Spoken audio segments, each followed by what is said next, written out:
Welcome at Gracie Jiu-Jitsu Schwarzwald, here in the beautiful city of Villingen, the home of authentic Gracie Jiu-Jitsu in Germany, with the great Roy Marsh here. Thank you, Roy. Thank you, brother. Great training today, as always.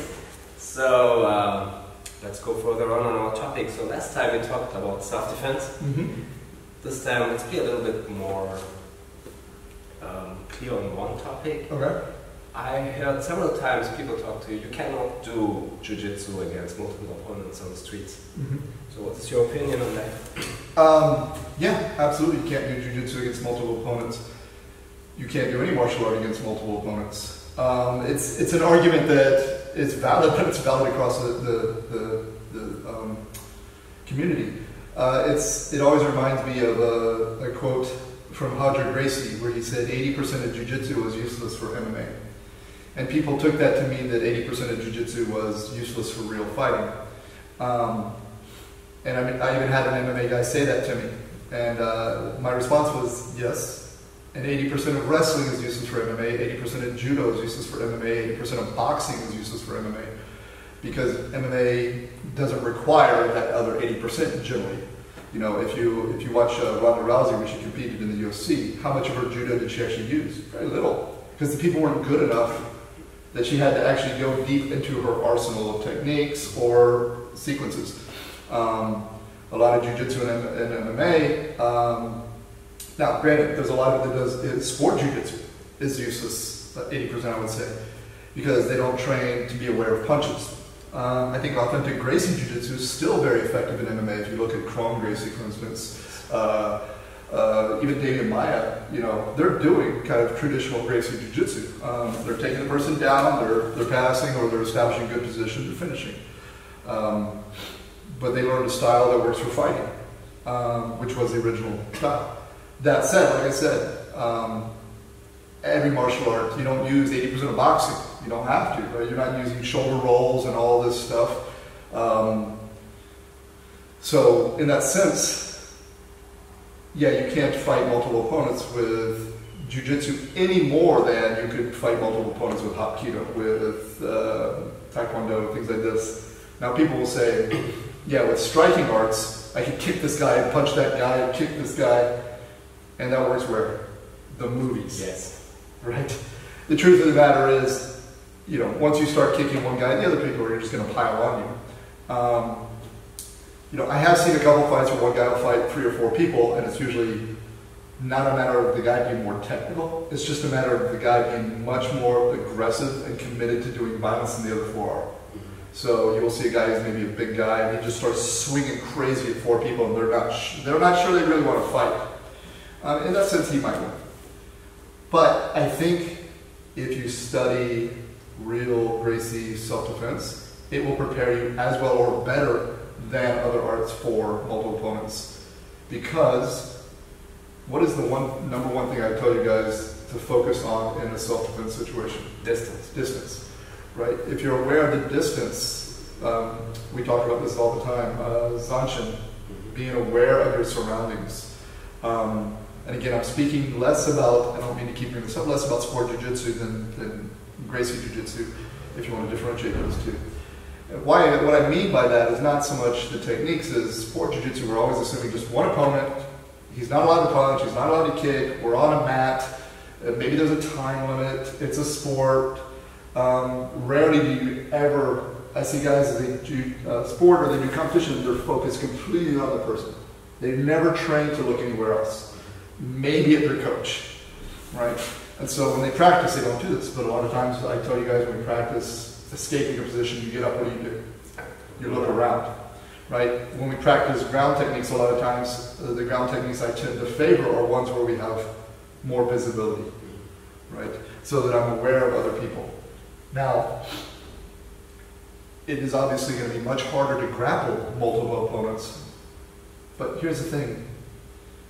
Jiu-Jitsu, we're not saying we want to be on the ground.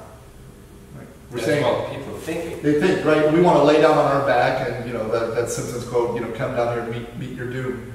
No. But what we recognize is the person who can decide whether the fight happens standing or on the ground will probably be the one victorious. So it's not just that we want to go to the ground, we want the ability to not go to the ground. how often do we practice today we practice stopping takedowns. Yep. Right? If you just do punching and kicking and you don't know how to do any grappling, you won't be able to stop a takedown, and you won't be able to get up if you get taken down. Right? No matter how much you think poking someone in the eye or whatever is going to help you get back to your feet, it's not going to help you. And when you have multiple opponents, the chance of you getting taken down is even higher, right? Because you have blind spots. So I think, and it's also, what is our first goal with I just spoiled it with Gracie Jiu-Jitsu. It's self-defense. Self-defense. So if your martial art is based on beating somebody up, that's not going to help you with multiple opponents, because now you got to beat 4 people up. Yeah.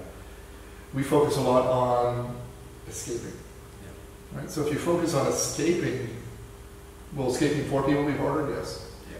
But it's going to be a lot easier than trying to fight 4 people. So you remember the other day we were here with the police? Yes. And what did we work on? Right? If you had a couple people that, as a police officer, you're talking to, the drill wasn't about anything more than not letting somebody get, this side. Now it's split between 2 people, right? A lot of this was the person starts trying to maybe moving the angle, keeping the people in front of us, right? We worked out with just normal self-defense a lot of times too. As we go further on, we'll have groups where this is a drill I love, where you might have a number of people. The goal was never to be in the center of those people. And it's not running around the room, but it's kind of a casual, maybe a few people come up, you feel yourself being circled. Just being able to understand how to keep them if you don't mind. Or just subtly moving to where you're not in the center of those. Because, the best way to, I always tell the people this, the only way to be sure to survive a fight is to not be in the fight. So if I can be aware of the threat, and put myself in a position not to be attacked easily, that's going to be far more beneficial than side kicking that guy or trying to guillotine this person while this person is stabbing you in the back. The problem is people think of martial arts as just a collection of techniques. And the power of Jiu-Jitsu is not the collection of techniques. It's a strategy. It's a strategy and a mindset. Exactly. So if you train where you're being aware of the idea that you're not going to be on soft mats, right? You're not going to be necessarily fighting one person at a time. That's why I tell people all the time, even like when we do the takedowns, how often do we go down to the ground when we're doing the takedown? Not that often. Why not? Because we don't want to do that on the street. Right? Because it's hard surface, yeah. And also, what if there was another person that was with him? Yeah, he will kick you. Yeah, now I can't get up and get away or deal with that other person. Mm-hmm. But if you throw me to the ground and you're still standing, and now I can actually can you turn and fight? Mm-hmm. And that's the other thing. Does Jiu-Jitsu have striking? Yes. Yes. Yes. Most of the people don't know that. We have striking training actually. Yeah, we strike. And so if you say, oh well, Jiu-Jitsu isn't as good as a striking art, it shows that you don't know what Jiu-Jitsu is. Yeah. Right? Now, the striking isn't, this is something I don't want to get into this topic too much, we'll discuss it another time, but the striking of Jiu-Jitsu is not the same as the striking of Muay Thai or anything. You can't judge it by that. Get your stand up, please. So if he's, back up a little bit, if I'm a threat, he's coming towards me, right, we use the pizal to keep him away. I'm not using the pizal to knock him out. I'm not here going, wham, trying to fight him. That's not the goal of the striking. The goal of the striking is to keep the distance, right? So that I can still get away. If I come here, maybe he catches my leg, or maybe now he's punching and we're fighting. If I just come here and I'm just like, man, back up, keep me away, that's the striking. But we absolutely can use striking, and in fact, it's more effective to use a striking style that keeps me away from threats, rather than now I'm engaged with you, we're punching, and then your friend is punching me, and then your friend is punching me. To tell me that that's more effective than just a simple understanding how to make the distance, and you guys need to back up, boom, keep away, or run, and then run. That's far more effective. So that's what I mean by Jiu-Jitsu is far more effective. It's not about, oh, I would never do a triangle against multiple opponents. Of course not. But I don't think I'd do a jumping, spinning kick against multiple opponents either. No. not unless it was a group of 4-year-olds. You know, nobody has to know. Yeah, nobody has to know that it was 4-year-olds you won fight against, because still be you beat 6 people. Just leave a little bit of information out, and you can be a hero. But you understand? Yeah. You do it, and of course you understand. You agree. Yeah. What would you say? I mean, the thing is, the weakness, I think, of a lot of jiu-jitsu training is the weakness of every martial art training, which is you just assume it's going to be one-on-one, rules, soft surface, and so, you know, people train to fight, right? And where they should be trained to escape a dangerous situation as early as they can perceive the situation. And part of their training should be learning to perceive the situation. You and I both are fans of Jeff Thompson, who speaks about this all the time. Yes. Right? And why does he have such a good understanding of it? Right? He bounced, he did things like this, he was in street fights, he understood the reality of this, that it's not going to be, you know, slap hands, bump, pull guard, or, you know, you and I are paired up outside. It could be 2 or 3 guys decide they want to take your wallet, take your money, or just take you out. There's a strategy they're going to employ, right? They're not just going to all necessarily walk up. It may happen that they all walk up and just hit you, but there can be a lot of strategy to what they do. Deception, it's circling you out so you can't get away. Right? So a lot of your training, you should take class time in your training sometimes to train those specific things. Even if you are training more of a sportive style, you know, stand up. You know, like the shoulder block when I try to tackle you, boom, you hit the knee, you back up, right, and then you start checking around. Right, you're ready here. Just that last little bit can save you. That last little bit of training, that's why I tell people when you train a technique, train the whole technique. If I train something sort of more grappling centered, if I train to pass guard, but I don't train to hold the guy when I pass guard, I'm only training incomplete technique, and it won't work as you get against somebody better or stronger. Right? You have to train the entire guard, pass, hold. That's the whole technique. I need to train, you know, you grab me, you know, come out. I need to train here. And notice again, I moved away. Right? I didn't just stay here and get comfortable here, because if he's punching, if other people are punching, and I need to be aware of surroundings. And this is a drill we used to do back home, we'll do here too, is you'll have multiple opponents. I need to make sure that I always have access to that door or that exit. So if you guys are here talking to me, I need to be able to make sure, if you guys don't mind, just kind of where I can get, if you start trying to cut me off, I'm just thinking, so I always have access to that door. And then sometimes I would just do 10 seconds, you got to get out of the room. You have you talking, and then I say go. And guys have to get out, and then you got to try to stop me before I get out the door. So it'll ramp up really quickly. But just that idea, like I see people and they have no idea where their exits are. You know, we fight and you get up, then you get up when you're back here. And then I'm still here. Now you're here. Versus getting up in a way that you actually have access to. They call that Zanshin, right? Zanshin, yeah. Very Zanshin. important. Yeah. So being a complete martial artist isn't about double legs, side kicks, guillotines. Those work for fighting very well. For self-defense, it's more strategy, like you said, mindset, Zanshin, being aware of your surroundings, being prepared. You know, you don't have to be like a paranoid person about it, but I always kind of do like joke about the Jason Bourne situation, where, you know, just when you're sitting somewhere, make sure you know where the exits are. I grew up in Fayetteville, so if you guys know Fayetteville, it's kind of natural for me.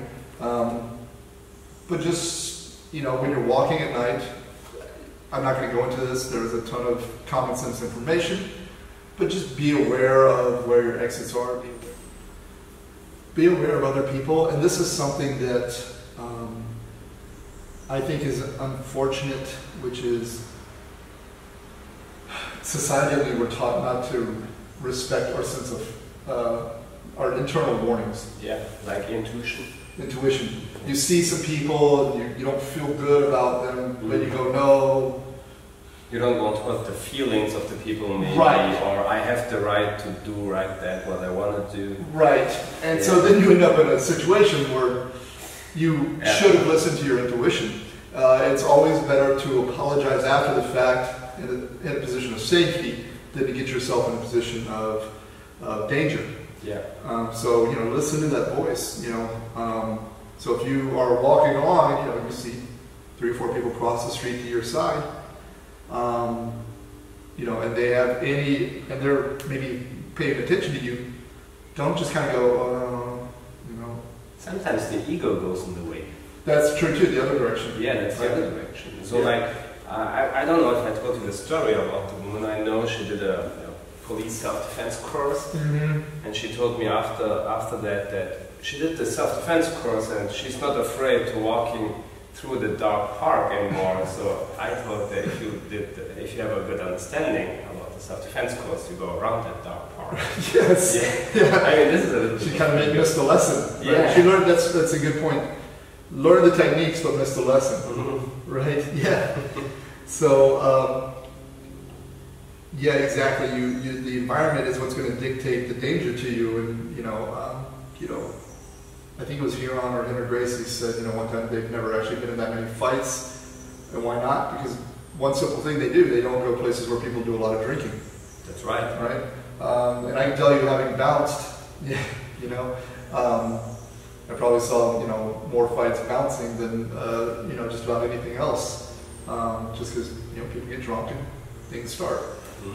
Same thing, you go somewhere and I'm going to wander down this dark alley because I took a fighting course, or I'm a blue belt in Jiu-Jitsu, or You missed the point. Yeah, or I'm 3-0 in MMA. Well, 3-0 in MMA is great till you have 6 people on you, because that's not going to help you any more than any other martial art against multiple opponents,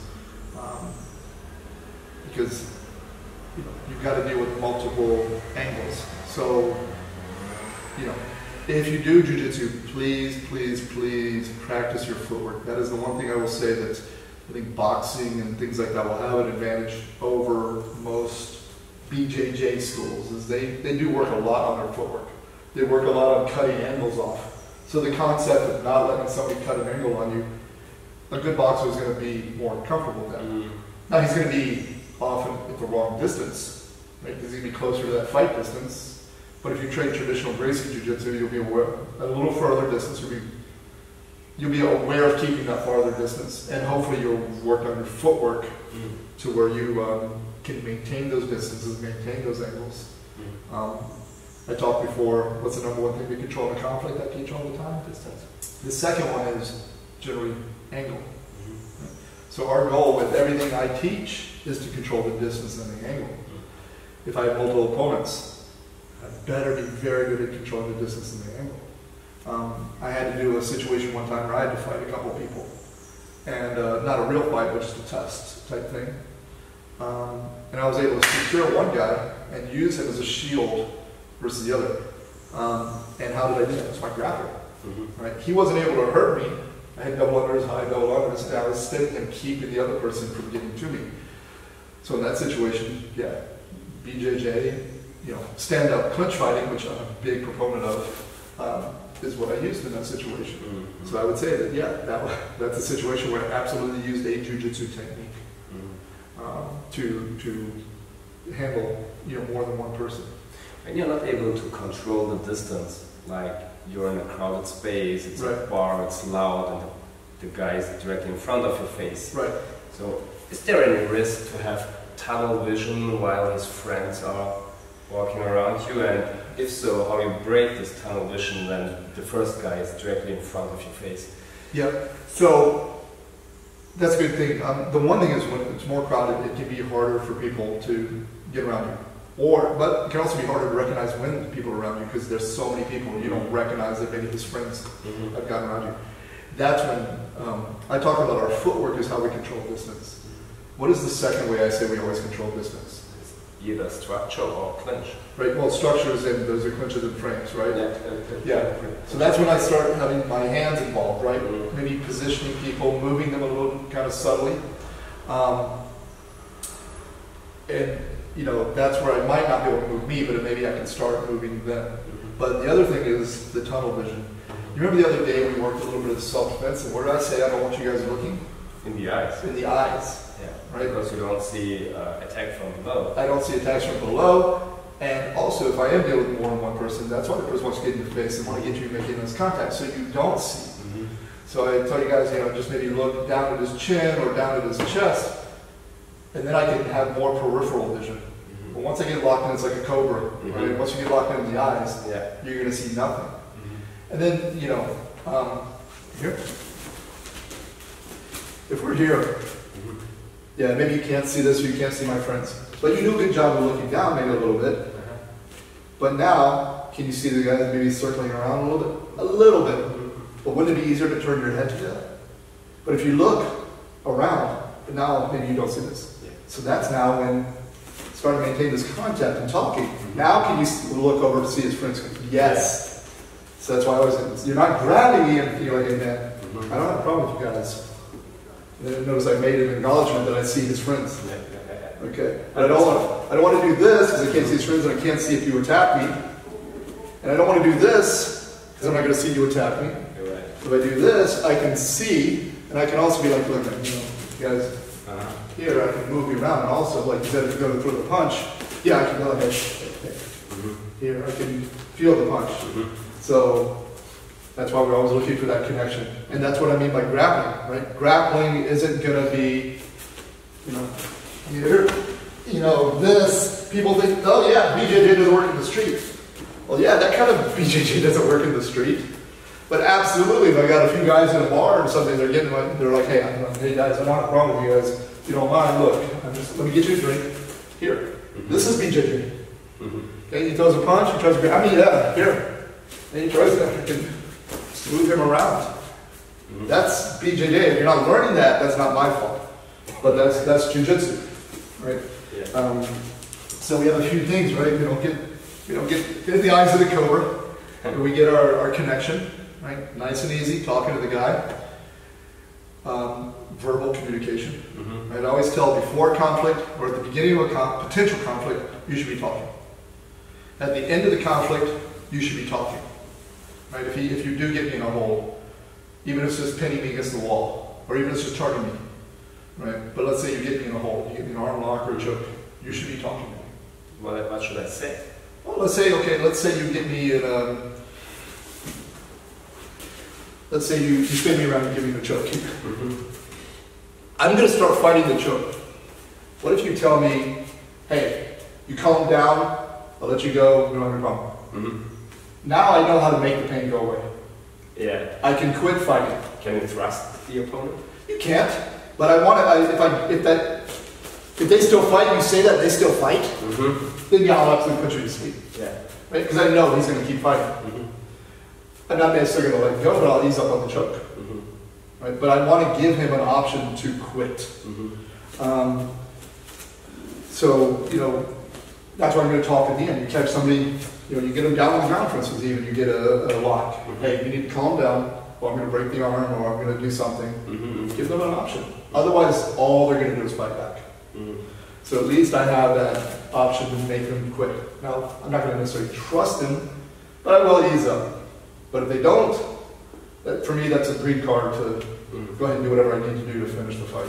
So you ease up that much that you're still under control? Yeah, if you have the choke, this is putting me to sleep, but you can ease up just a little bit before, hey, I'll calm down. I start resisting. Yes.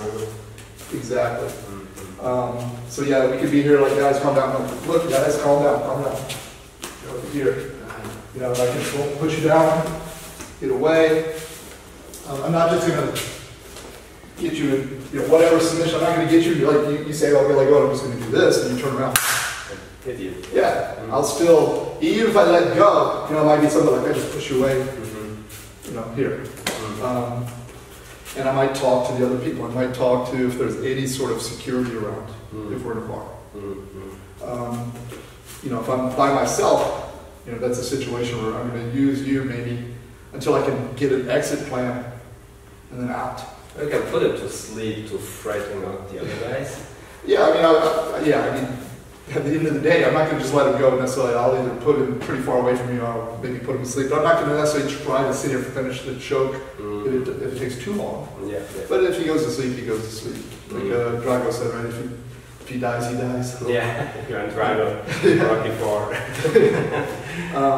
What about losing face? So if I'm the bad guy, I will attack you and you have me in a controlled position and say, look, just calm down, nothing will happen. And I say, yeah, I will calm down, but my girlfriend is looking or my friends are looking and I don't want to lose face, so I get maybe angry and stuff.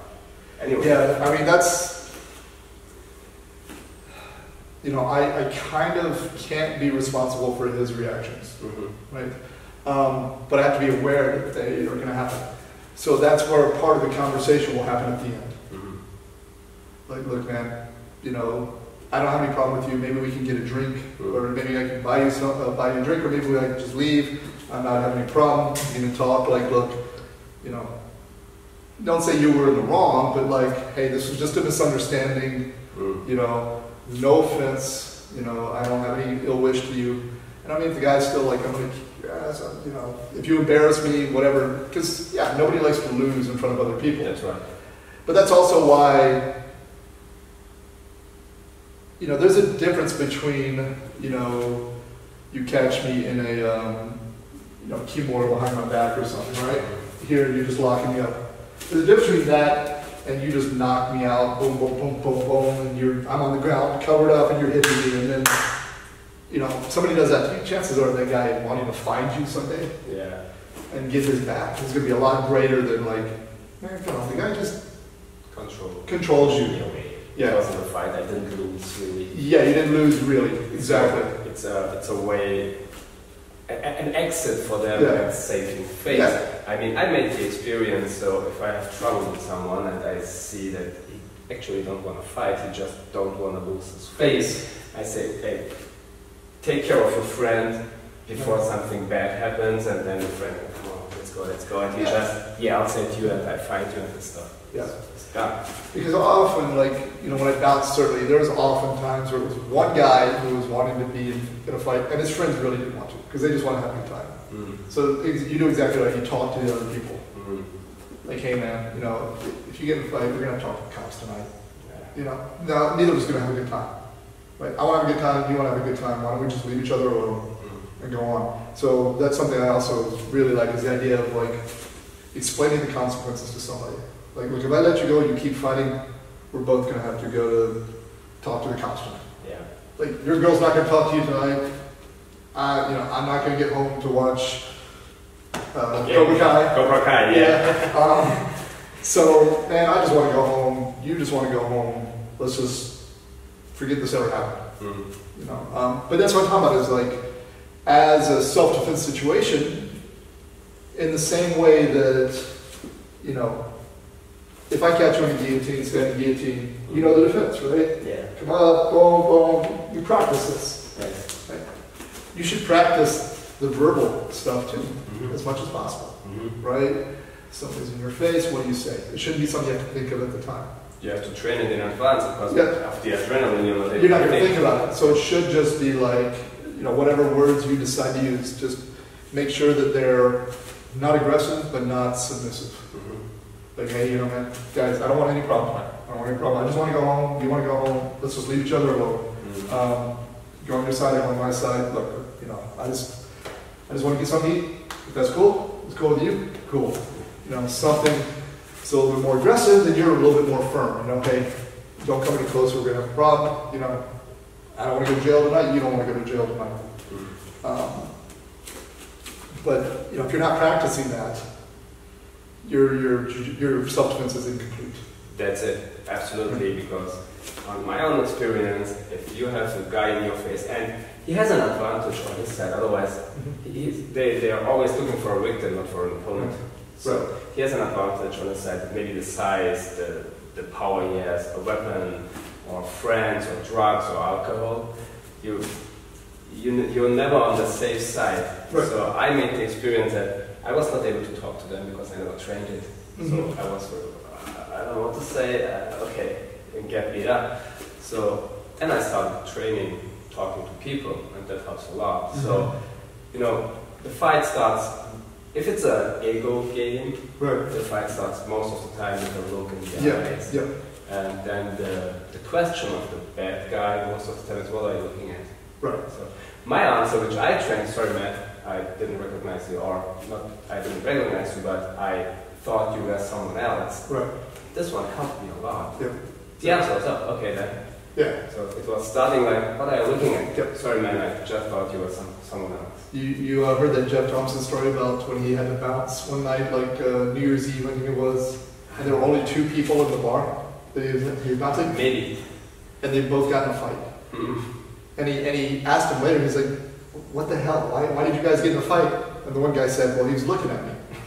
And Jeff was like, yeah, of course, you're the only other person in the bar. Yeah, I know the story. It only took you 2. He's like, he looked at me. Yeah, of course he did. There's nothing else to look at.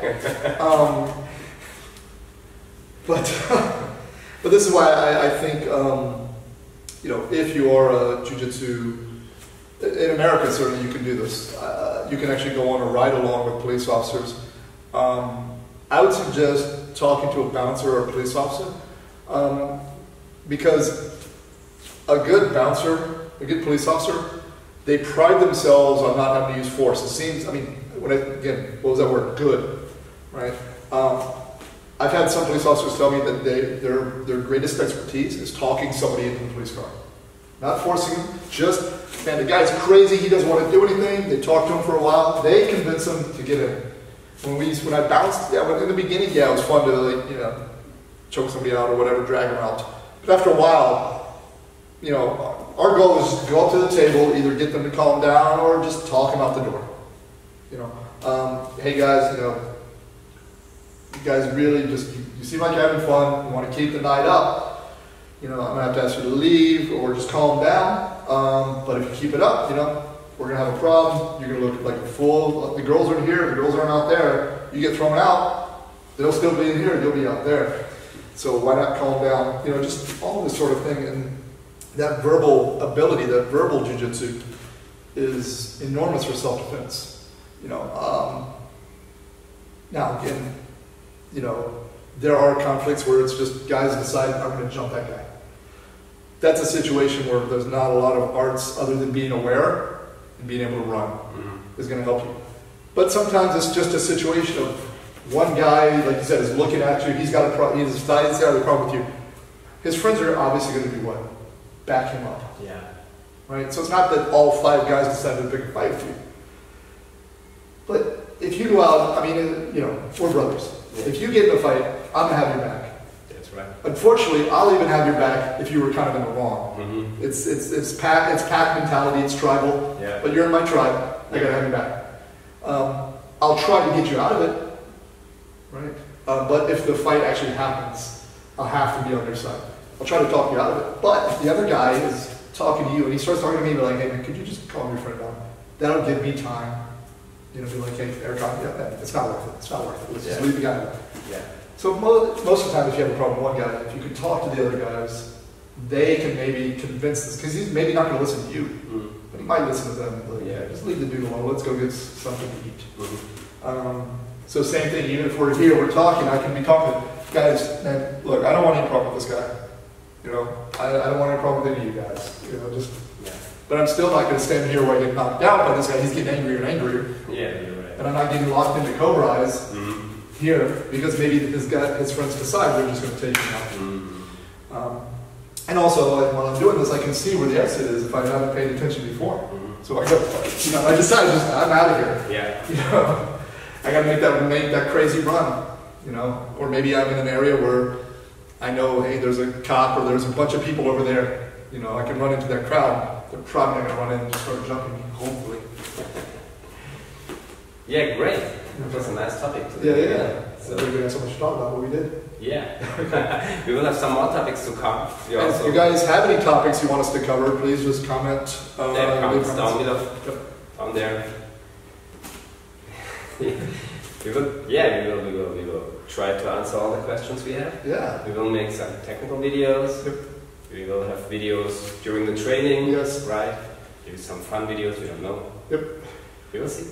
And if you guys are interested, by the way, this is something I've recently thought about, is Erkan has been training martial arts since he was a kid, and is a specialist in eskrima and kali knife weapons. If you guys ever want to see some weapon techniques, I'm going to ask him to, but you guys certainly let me know that you support my decision, if you can show some weapon techniques. Yeah, why not? That'd be a lot of fun. Someday. Thank you. Thank you. Thank